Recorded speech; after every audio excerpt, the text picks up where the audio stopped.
السلام علیکم ورحمۃ اللہ وبرکاتہ۔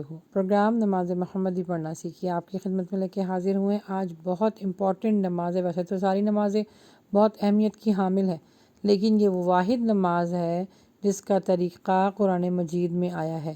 جی ہاں، نماز خوف۔ آج ہم انشاءاللہ آپ کو پریکٹیکل وے میں بھی سکھائیں گے، اور آپ کے ساتھ آخر میں ویڈیو شیئر کی گئی ہے کہ کس طرح نماز خوف پڑھتے ہیں۔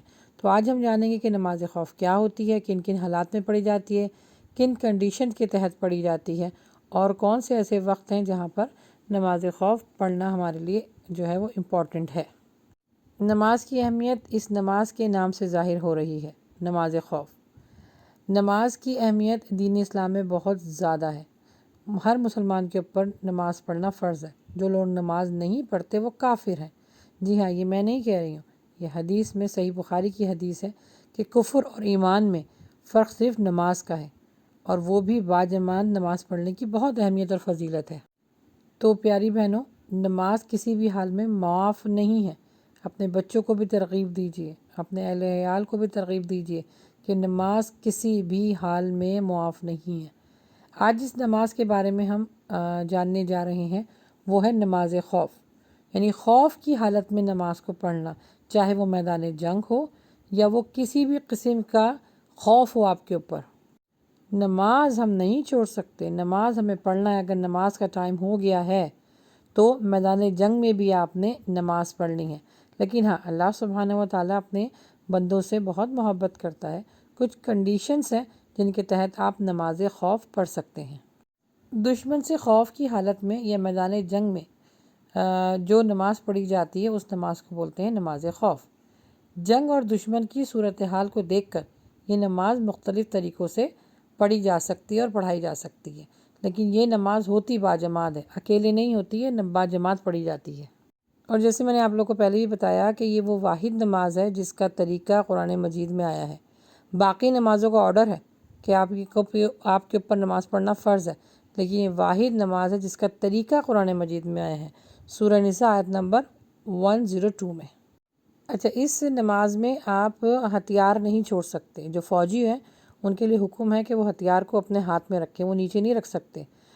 لیکن کوئی بچے ہوں یا پھر خواتین ہوں یا پھر کوئی معذور ہو تو اس کے لیے ہے کہ وہ ہتھیار تھوڑی دیر کے لیے نیچے رکھ دے، لیکن جو عام فوجی ہوتے ہیں، جو عام لوگ ہوتے ہیں جو جہاد کے لیے کھڑے ہوتے ہیں، ان کے لیے حکم نہیں ہے کہ وہ اپنے ہتھیار کو چھوڑیں، کیونکہ اس لیے آپ اپنے ہتھیار کو چھوڑ کے اگر نماز پڑھیں گے تو دشمن کو تو یہ ایک طرح سے موقع مل جائے گا کہ ان کے ہاتھ میں ہتھیار نہیں ہے اور وہ مارنا شروع کر دیں گے نماز کی حالت میں۔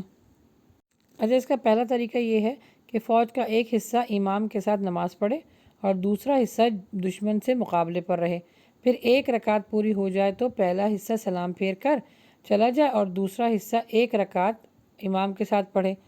اسی طرح جو ہے وہ دوسرا طریقہ بھی ہے کہ دو رکعتیں پڑھی جاتی ہیں، لیکن اللہ کے نبی صلی اللہ علیہ وسلم نے جو ہے وہ اللہ کے نبی صلی اللہ علیہ وسلم جب امامت کرا رہے تھے تو ان کی 4 رکعت ہوئیں، اور جو جتنے پیچھے فوجی تھے ان کی 2 رکعت ہوئیں۔ اچھا، اب آپ یہ پریکٹیکل وے میں بھی دیکھ لیجیے دوسرا طریقہ، اور اسی سے نماز قصر نکلی ہے کہ جب آپ جنگ کی حالت میں ہوں یا سفر پر ہوں تو اپنی نماز کو قصر کر لیں، یعنی جو 2 رکعتیں ہیں وہ تو 2 کو آپ کو پڑھنی پڑیں گی، لیکن جو 4 رکعتیں ہیں یعنی ظہر کی، عصر کی اور عشاء کی، وہ 2 کر کے بھی آپ پڑھ سکتی ہیں۔ تو آئیے آپ پریکٹیکل وے میں دیکھتے ہیں کہ یہ نماز خوف کس طرح پڑھی جاتی ہے۔ یہ دیکھیے آپ کے ساتھ ایک ویڈیو شیئر کی گئی ہے، یہ فوجی ہیں، پہلے یہ امامت کروا رہا ہے، جو پہلے یہ جھکیں گے، اور دیکھیں ان کے پاس اسلحہ، یہ دیکھیں اسلحہ نیچے نہیں رکھ سکتے، اسلحہ نیچے رکھنا گناہ ہے۔ اور اس کے بعد پھر یہ پہلا جو لوگ کھڑے ہیں پہلے انہوں نے نماز ادا کی 2 رکعت، اور اس کے بعد پھر پیچھے والوں نے حفاظت کی۔ اب آگے والے حفاظت کریں گے اور پیچھے والی اپنی نماز کو مکمل کریں گے۔ دیکھیں کتنی اہمیت ہے نماز کی، اور دشمن سر پر ہے لیکن نماز نہیں چھوڑنی، نماز نہیں چھوڑنی، نماز قضا نہیں کرنی۔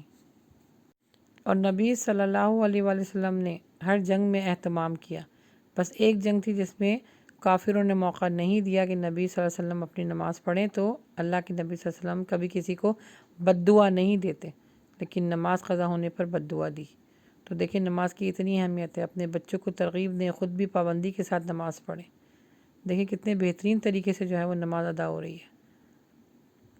اللہ کے سامنے ہر حال میں جھکنا ہے، اور ہر کسی کو جھکنا ہے، بس اللہ سبحانہ و تعالی ہمیں نیک عمل کرنے کی توفیق عطا فرمائے، آمین۔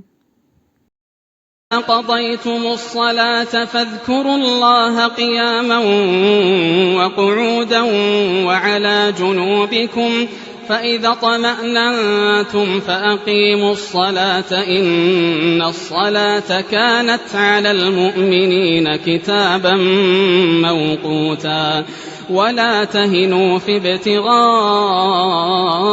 القوم إن تكونوا تألمون فإنهم يألمون كما تألمون وترجون من الله ما لا يرجون وكان الله عليما حكيما.